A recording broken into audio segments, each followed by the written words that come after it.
Count me down, guys.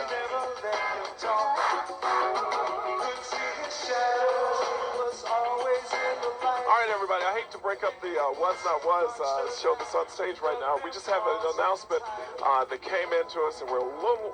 Hey, do they have me on down? Bev? I just want to make sure I'm not on the press tent because I want this only to be on the air. Okay, fine. We're live backstage with Randy Phillips. Randy, what's your exact title? I'm Rod Stewart's personal manager. Randy is Rod Stewart's personal manager. We just got word that Rod Stewart won't be performing tonight, which of course doesn't make me real happy, but what's the story, Randy? Okay, what happened, Sonny, is about 4.5 weeks ago when Rod committed to do the show, he did it because of the Genesis Foundation and also the fact that KISS Radio has been very instrumental in his career in breaking in this market, and he wanted to put something back into the market for all the good this market's given him over the last 11 months. Like the last 2 days, about $300,000, right? From the dates at Greenwoods, yes. About $300,000, about a lot of promotion, certainly on radio stations all over the city. Exactly $250,000. Exactly $250,000 is what Rod Stewart took away from Boston. And the chance for him to give something back was tonight. Now, Rod lost his voice. Is that the official statement? That's the truth. It's not a statement, that's the truth. Well, truth and official statement are about the same thing, aren't they? It depends. Well, fine, it's the truth or it's the official statement that he lost his voice. Correct. But he had his voice when I talked to him earlier today. When I talked to him backstage, he sounded fine. What happens in between the time when I talked to him backstage and how does he lose his voice is what I'm trying to figure out. Okay, first of all, when you talked to him, he didn't really sound that good. I don't know. I'd never talked to him before, so he sounded fine to me. Well, that's why Tom Bates, your production manager, was very nervous then because he felt he didn't sound like he had a strong enough voice then, and that's what Tom Bates just said to me. What happened is he came up here, his band is here, the equipment is here, the monitor systems, all his crew. He came up here with us to perform. He came to the show, he saw what the crowd was like, what the show was actually about, and realized that there was no way he could lip sync. He was planning to lip sync because we were never told that. As a backup, because his voice has been shot from 11 months of touring, and the fact that this is the 4th show in a row. 5 songs. It's amazing that an artist can press out 4 to 5 songs. I do voice training. I'm being real tough with Randy, folks, because needless to say, I'm real upset about the whole thing. I promise to get to the bottom of it because this city has supported your artist, put money in your pocket, put money in Rod's pocket, and I don't think I'm going to let it get away that easy in this city of Boston, where KISS-108 has supported an artist and helped an artist to continue to... Let's get away from the mosquitoes, Randy, because I'm going to continue this for as long as you stay here and let me do it. And if you want to walk away, that's up to you. But as long as you stay here, I'll talk about it. Rod can't hear me right now because Rod was in the building and Rod got on a plane. Isn't that amazing? When he left here, did he get on a plane, or when did he get on the plane to leave Boston? About on the Pan Am shuttle at 8:30. And when did we find out that he wasn't going to perform? He didn't feel it was necessary to come back and address this crowd?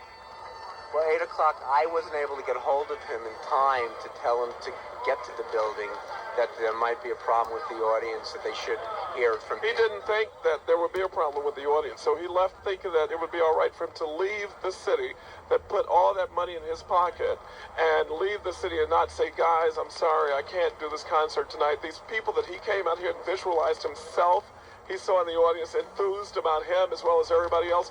He didn't think that it would be important to come out here and say goodbye to those people. Is that the kind of person he is? Sonny, that's not a question. That's a statement. I'm asking. That's a question. Here's the question, Randy. He did not think that it would be important to come and address this 15,000 or more, 20,000, 20-something thousand group of happy Rod Stewart fans as well as Hall & Oates and Cher fans. He didn't think it would be important to address this crowd and say, sorry guys, I can't sing. Sonny, when something like this happens, okay, and the pressure's on a performer, no, he probably freaked out, got very nervous, very embarrassed. How long has he been performing?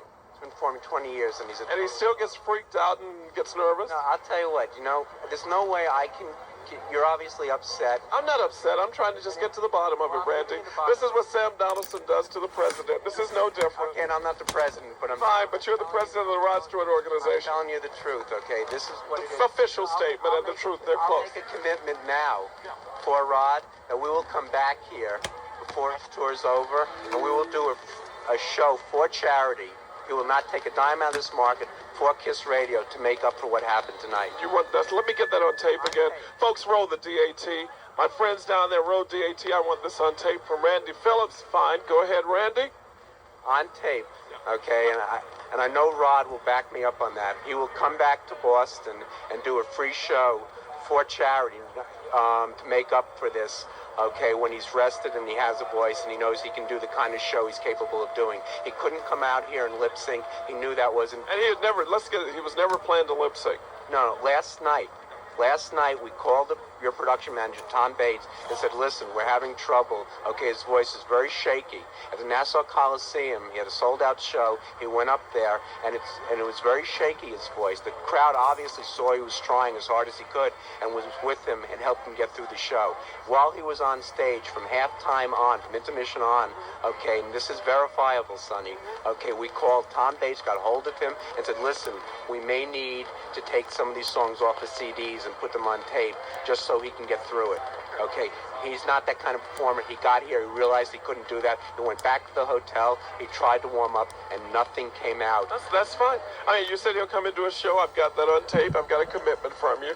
You also said that he gets nervous after performing for 28 years and couldn't come by and say, sorry, guys, I can't sing.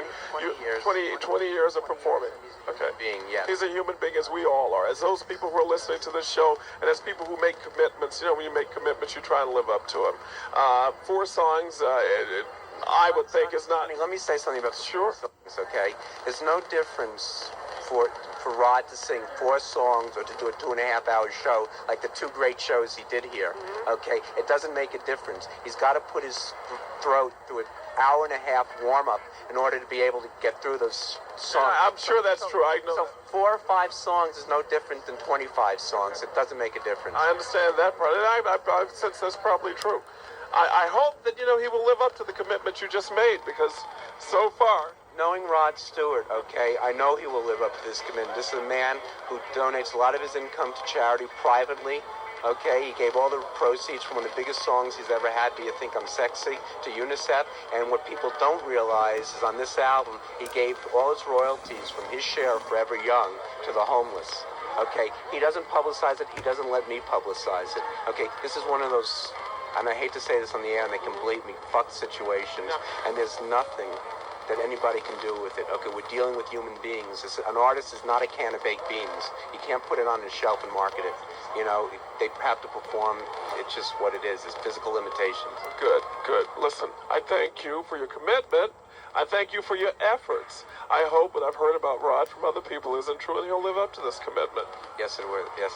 Good. Thank you, Randy Phillips. It's a pleasure meeting you.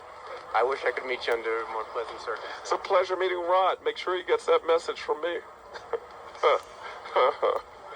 Okay, so there we go, folks. The Perfect 10, just a little sidetracked. You know what? That Rod Stewart set, Peter, we may still play it because, you know, hey, I'm going to take the man at his word, you know. Rocky. I'll do it tonight. No. That's tonight's the night, not tonight. Twisting the night away. Baby, I'll do it. Good. You think you can fool this audience? Yeah, I'd love to, son. Well, I'm Maggie May. It's September and I really should be back at school. You wet my bed and now... No, that's not what it says. Okay. I've got it on tape, folks, that the Randy Phillips, manager of Rod Stewart, said he'll come back and do a concert for charity and for KISS-108. Did he say KISS? Did he say KISS? What, Randy, did he say KISS? He did say KISS. It's on tape. Fine. Because you know what, folks? Hey, he made a promise to us. We have supported the man. We bought records. Beverly, who's our promotion director, you were here at the concert. You didn't buy your ticket, though, so I shouldn't talk to you. Warner Brothers gave you a free ticket. Banner stuff.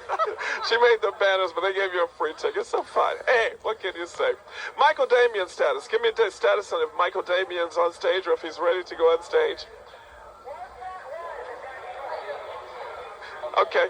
Was not was. They're just kind of introducing the guys, and they are going to continue their set. Then Michael Damian will go on stage and do it. I feel like, hey, we've had a great party, and Rod Stewart certainly was a wonderful extra added attraction, but that's exactly what he was, an extra added attraction, and that's what we'll deal with. You know what I mean? Guys, were you rolling the tape on the Rod Stewart interview that we did? Just somebody give me my headphones if you were rolling tape. I roll tape. Peter, roll tape. Peter, what I may have you to do for a press conference is feed that tape back to some of the people here, Bev. You want to do that to some of the press? Okay, fine. I'm on the air live. This is cool. We can do this. This is radio. This is what people like, live radio. They like it live. They like to hear what's happening backstage. So not only did they get a view of the good stuff that's happening backstage, they also heard firsthand how we deal with managers who yerk us around, or allegedly jerk us around.